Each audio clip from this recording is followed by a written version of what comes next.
హిందువుల దేశం హిందూ దేశంగా చెప్పుకోలేము. సెక్యులర్ దేశం అని చెప్తూ హిందువుల అణచివేతకి గురి చేస్తుంటే ఎదురు తిరగలేం, మాట్లాడలేం.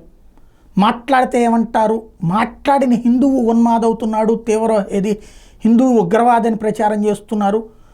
అదే సందర్భంలో వీళ్ళని తిట్టే వాళ్ళని మాత్రం సెక్యులరిస్టులు అంటున్నటువంటి రోజులలో అదే పాయింట్ పట్టుకుని నిలదీసినటువంటి సందర్భమే మహారాష్ట్రలో పవన్ కళ్యాణ్ సనాతన ధర్మ పరిరక్షణ అన్నటువంటి పాయింట్ దగ్గర నుండి బిగిన్ చేసి మహారాష్ట్రలో జరుగుతున్న పరిణామాల్ని ప్రస్తావిస్తూ హిందువులంతా ఒక్కటవ్వాలా, కలవాలి అన్నటువంటి దాంతో తల్వార్లకి సమాధానం చేతులు ముడుచు కూర్చోవడం కాదు, నిలబడి కలబడి పోరాడగలగాలి అన్నటువంటి పిలుపు మహారాష్ట్ర సరిహద్దులలో తెలుగువారు ఎక్కువగా ఉండే ప్రాంతాల్లో చాలా బలంగా పనిచేసింది.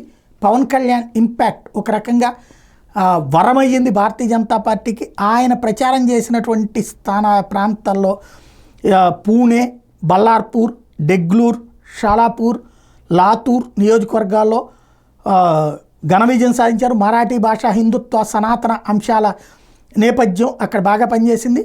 మరోవైపు తెలంగాణ సీఎం రేవంత్ రెడ్డి ప్రచారం చేసినటువంటి షాలాపూర్ సహా నాందేడ్, నయాగాన్, కోకర్ ప్రాంతాల్లో ఓటమి పాలైంది. అంటే పవన్ కళ్యాణ్ మన తెలుగు రాష్ట్రాల నుంచి వెళ్ళినటువంటి బలమైన నాయకులు వీళ్ళిద్దరే అక్కడ మహారాష్ట్రలో ప్రచారానికి.